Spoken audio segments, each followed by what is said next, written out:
Hello and a warm welcome back to my RSMR channel.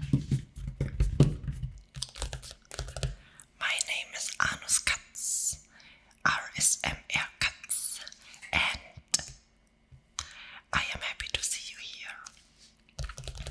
Together with you, I will go on the adventure of sound. Every Wednesday and Sunday I upload new videos, so this channel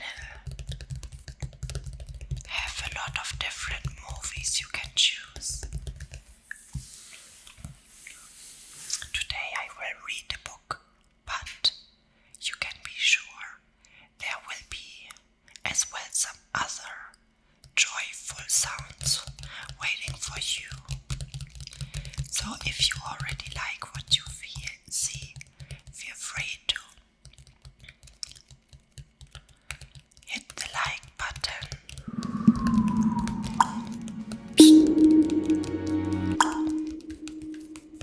and turn on the notification bell to join me by the adventure of satisfactory sound.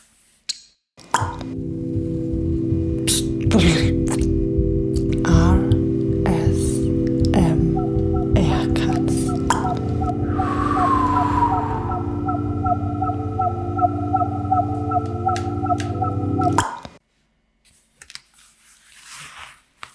The book I will read is from Dr. Seuss, and I love Dr. Seuss because it's always so awesome to read between the lines.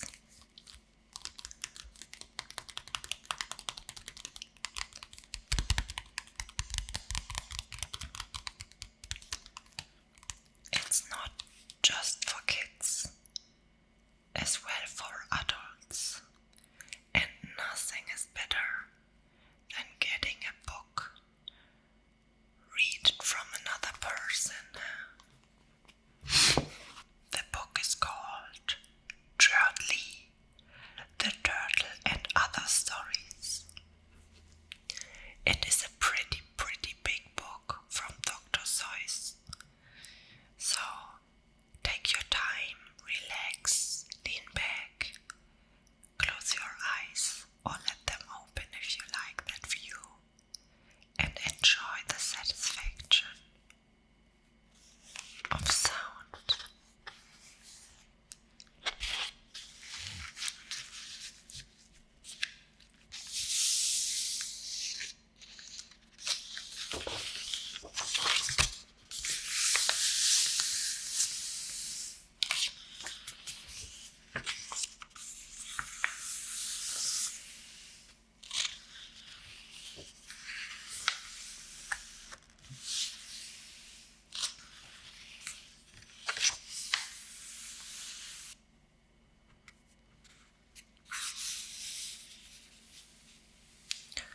On the far-away Iceland of Salma Sund, Yertle the turtle was king of the pond. A nice little pond, it was clean. It was neat. The water was warm. There was plenty to eat. The turtles have everything turtles might need. And they were all happy, quite happy indeed.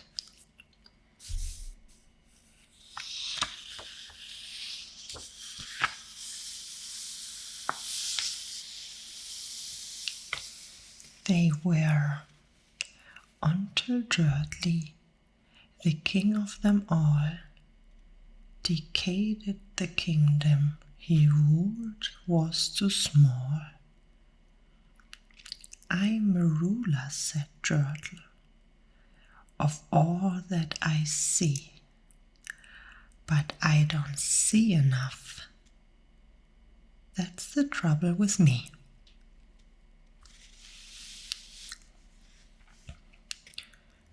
With the stone for a throne, I look down on my pond.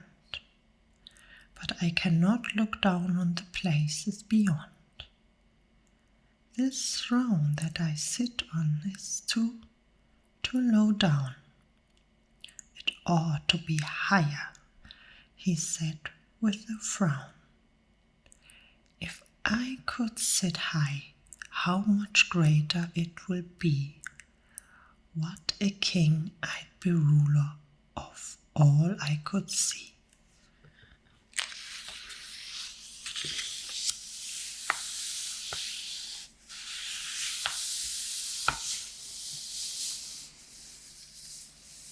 So Yertle the Turtle King lifted his hand, and Yertle the Turtle King gave a command.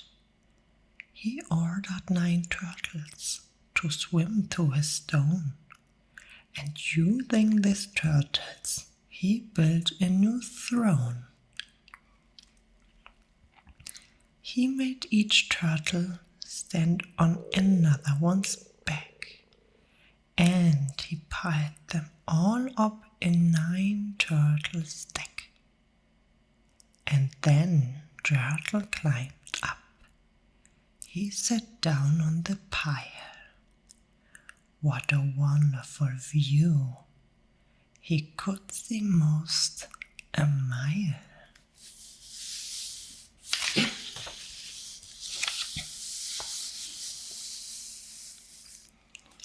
All mine, Yertle cried.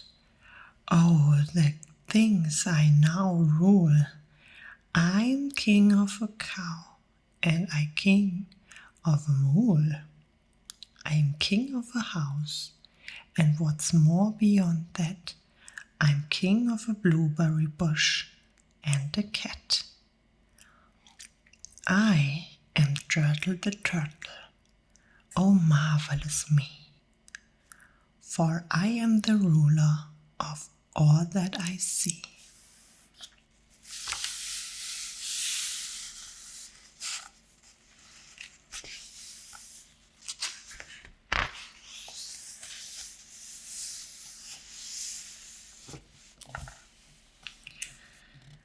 Silence, the King of Turtles barked back. I'm king, and you're only a turtle named Mac. You stay in your place while I sit here and rule. I'm king of a cow, and I'm king of a mule. I'm king of a house and a bush and a cat. But that isn't all. I will do better than that. My throne shall be higher, his royal voice thundered. So peel up more turtles, I won't bow 200.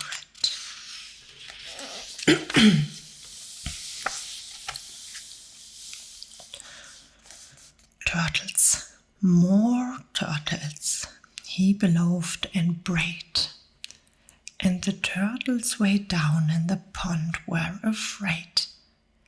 The tremblet they shook, but they came, they obeyed from all over the pond. They came swimming by dozens, whole families of turtles with uncles and cousins, and all of them stepped on the head of poor Mac. One after another, they climbed up the stack.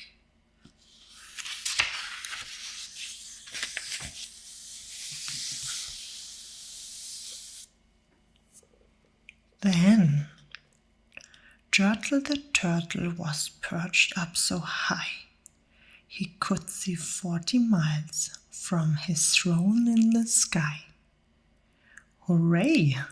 shouted Yertle. I'm king of the trees. I'm king of the birds, and I'm king of the bees.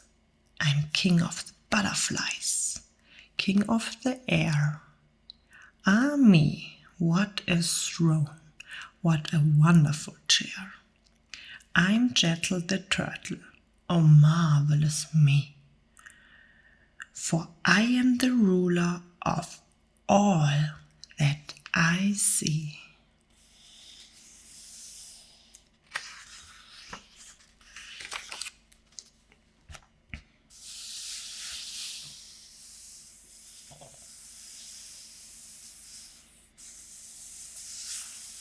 Then, again from below, in the great heavy stuck, came a groan from the plain little turtle named Muck.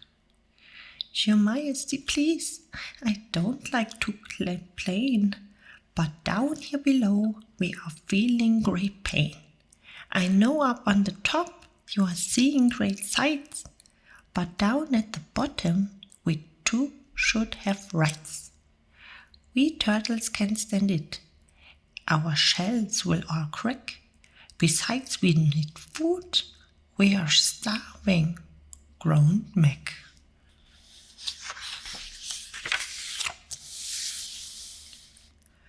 You hush up your mouth, howled the mighty King Yertle. You've not right to talk to the world's highest turtle. I rule from the clouds, over land, over sea. There's nothing, no nothing, that's higher than me.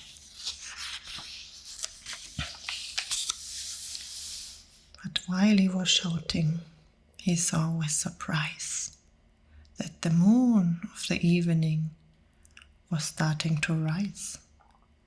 Up over his head in the darkening skies. What's that? Snortled Yertle. What is that kind of thing that dares to be higher than Yertle the King? I shall not allow it. I go higher still. I will build my throne higher.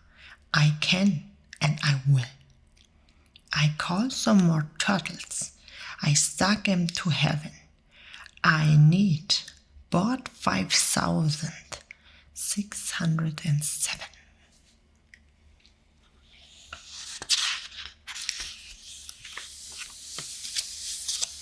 But as Yertle the Turtle King lifted his hands and started to order and gave the command, that plain little turtle below in the stuck, that plain little turtle whose name was Muck, decided he'd taken enough, and he had, and that plain little lad got a little bit mad, and that plain little Mac did the plain little thing. He burped, and his burp shook the throne of the king.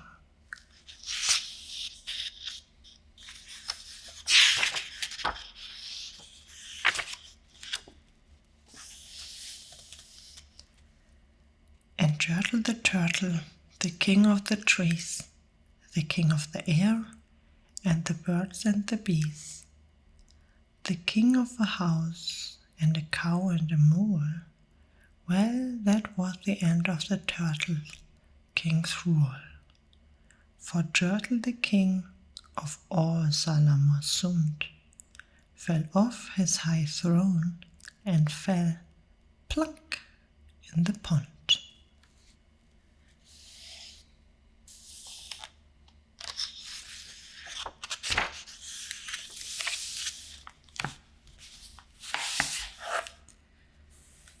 And today the great Yertle, that marvelous he, is king of the mud. That is all he can see. And the turtles, of course, all the turtles are free, as turtles and maybe all creatures should be.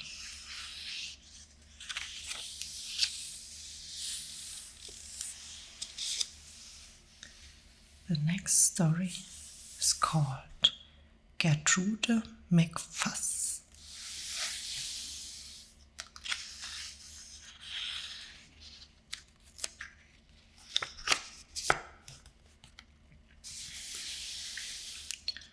There once was a girl bat named Gertrude McFuss. and she had the smallest plain tail ever was. One droppy drop feather. That's all that she had. And oh, that one feather made Gertrude so sad. For there was another young bird that she knew, a fancy young birdie named Lola-lee-loo.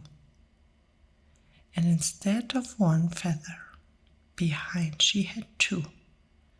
Poor Gertrude, whenever she happened to spy Miss Lola-lee-loo flying by in the sky, she got very jealous. She frowned and she pouted. Then one day she got awfully cross and she shouted, "This isn't fair. I have one, she has two. I must have a tail just like Lola-lee-loo."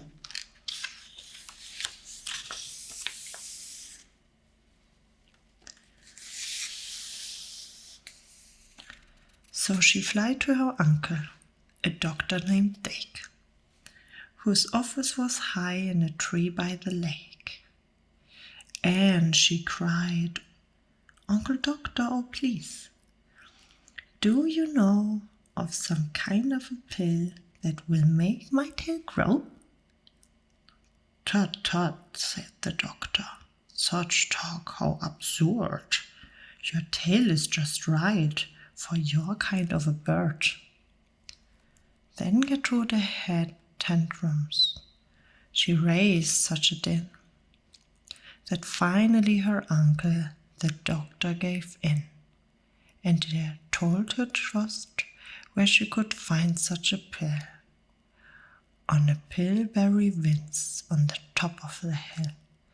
"Oh, thank you," chirped Gertrude McFuss, and she flew right straight to the hill where the pillberry grows.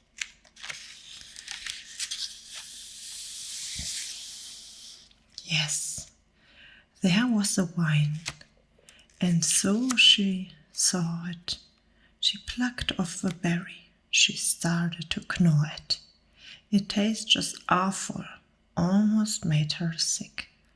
But she wanted the tail, so she swallowed it quick. Then she felt something happen. She felt a small twitch, as if she had been tapped down behind by a witch. Gertrude looked round and she creaked. It was true.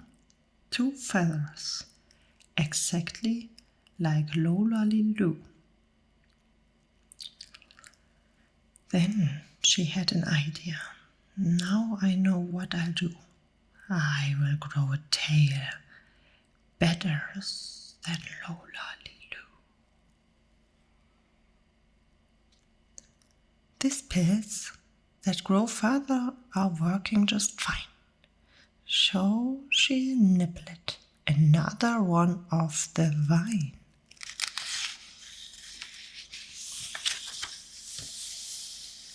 She felt a no twitch, and then Gertrude yelled, "Wee-hee! Miss Lola has only just 2. I have 3. When Lola-lee-loo sees this beautiful stuff, she will fall right down flat on her face.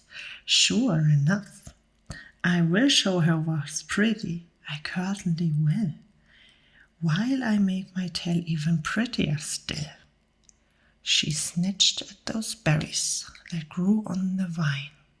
She gulped down 4, 5, 6, 7, 8, 9, and she didn't stop eating, young Gertrude McFuss, till she'd eaten 3 dozens. That's all that 3 was.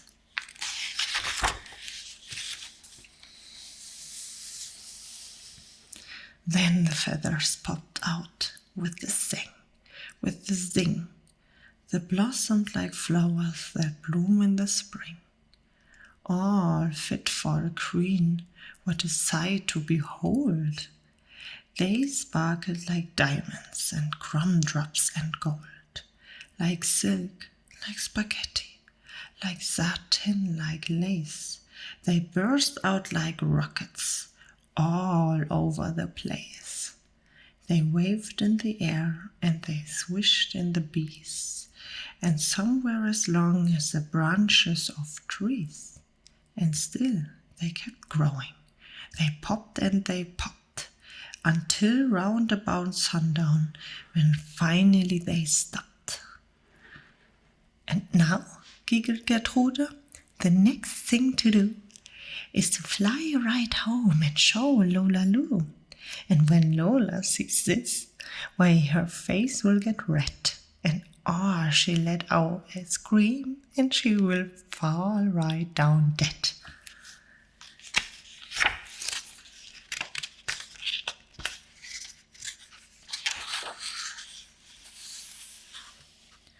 Then she spread out her wings to take off from the ground, but with all of the feathers, they weighed 90 pounds.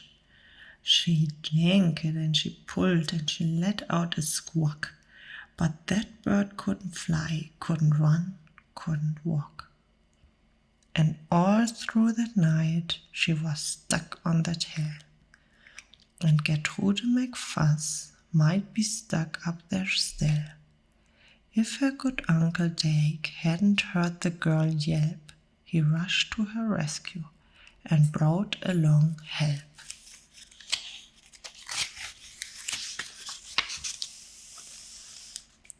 To lift Gertrude up almost broke all their backs, and to fly her back home it took almost 2 weeks. And then it took almost another week more to pull out those feathers. My, Gertrude was sore.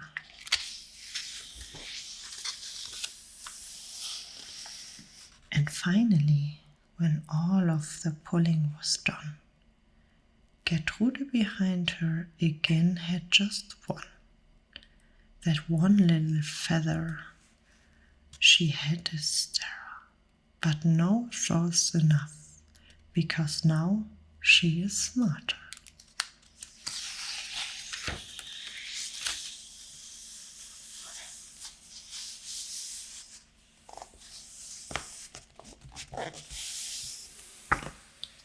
The next story is The Big Break.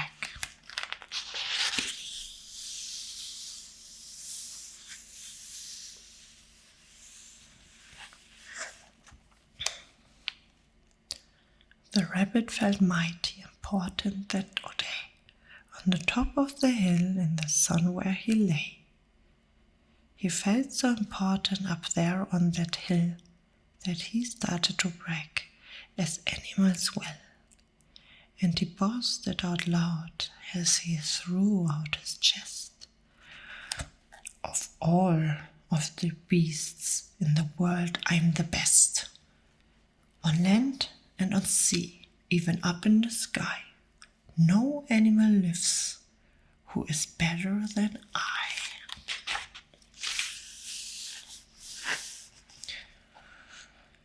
What's that? Growled a voice that was terrible gruff. No, why do you say such ridiculous stuff? The rabbit looked down and he saw a big bear. I'm beast of the beast, said the bear, and so there. You're not, snapped the rabbit. I'm better than you. Pooh, the bear snorted. Again I saw pooh. You thought might be big, Mr. Rabbit, that's true. But how can you provide it? Just what can you do? Thought the rabbit. No, what can I do? He thought and he thought, then he finally said, Mr. Bear, do you see these 2 ears on my head? My ears are so keen and so sharp and so fine. No ears in the world can hear further than mine.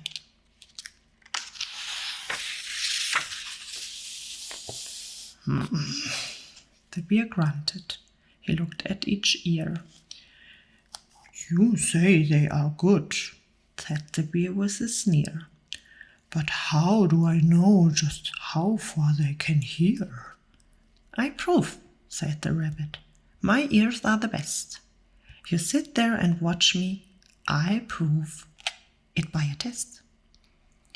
Then he stiffened his ears till they bored, stood up high and pointed straight up the blue of the sky. He stretched his ears open as wide as could. Shh, I'm listening, he said as he stood. He listened so hard that he started to sweat, and the fur on his ears, on his forehead, got wet.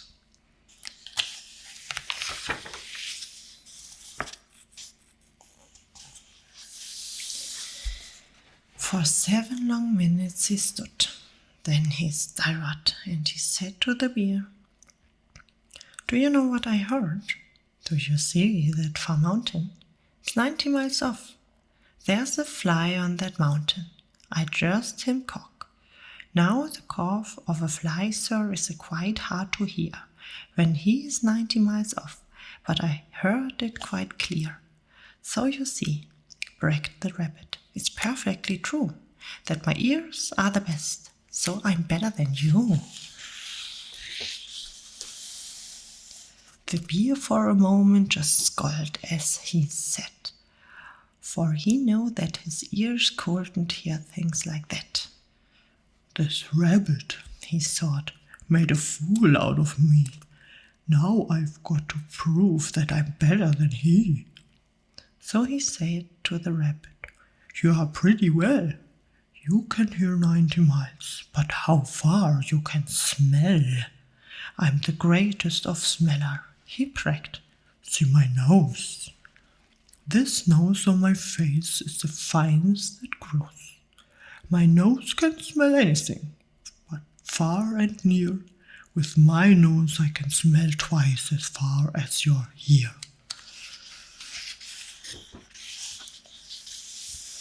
You can't, snapped the rabbit.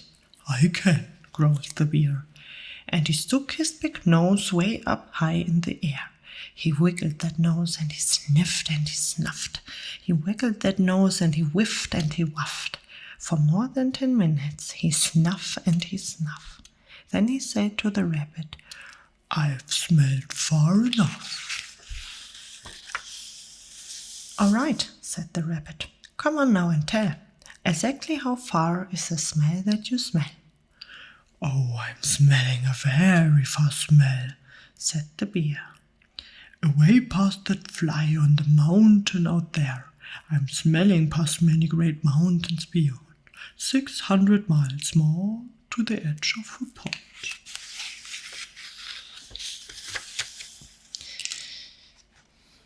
And why way out there by the pond? You can see it's a very small farm. On the farm is a tree. On the tree is a branch. On the branch is a nest, a very small nest, where the 2 tiny eggs rest. 2 hummingbird eggs, only half an inch long. But my nose, said the bear, is wonderfully strong. My nose is so good that I smell it without fail. That the egg on the left is a little bit stale, and that is a thing that no rabbit can do. See you? The bear boasted, I'm better than you. My smell's so keen that I just can't be beat.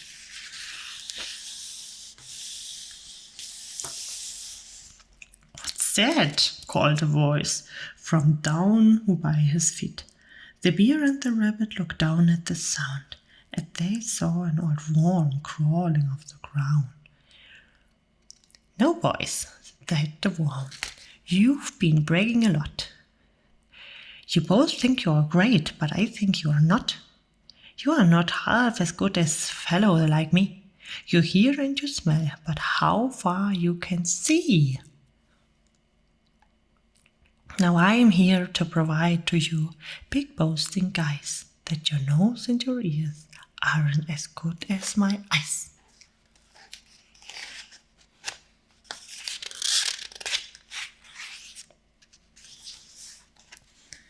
And the little old worm cocked his head to one side, and he opened his eyes and he opened them wide, and they looked far away with a strange sort of stare, as if they were burning 2 holes in the air. The eyes of that worm almost popped from his head. He started half an hour till his eyelids got red. "That's enough," growled the bear. "Tell the rabbit and me, how far did you look and just what did you see?"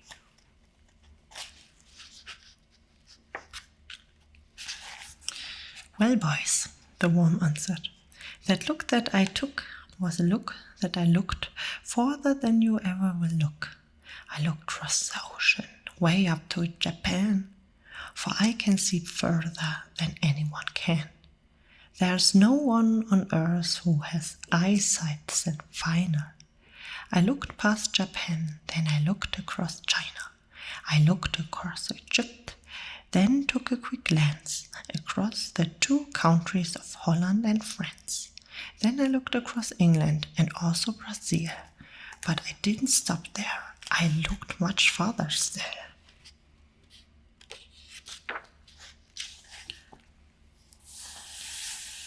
And I kept right on looking and looking until I'd looked round the world and right back to this hill.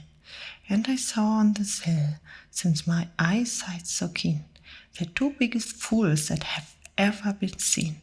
And the fools that I saw were none other than you, who seem to have nothing else better to do than sit here and argue who's better than who.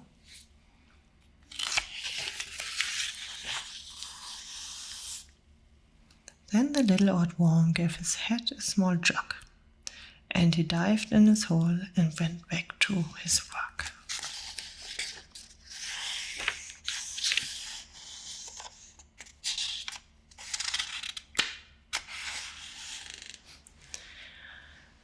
This was 3 little stories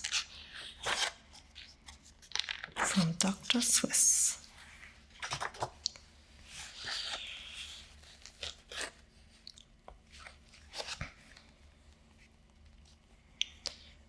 If you like my little storytelling clip here, then always feel free to follow me.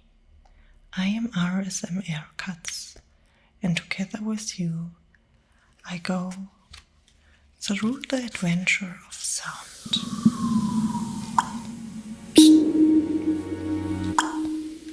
You can be sure that every Wednesday and Sunday a new movie will come. So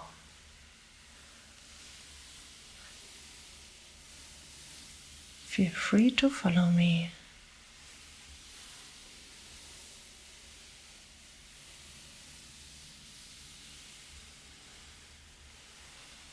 To put on the notification bell to see every video of mine.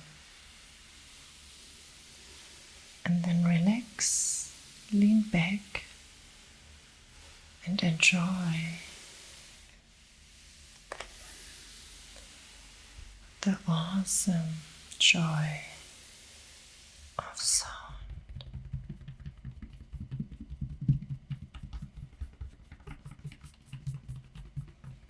A lot of different stories will wait ahead.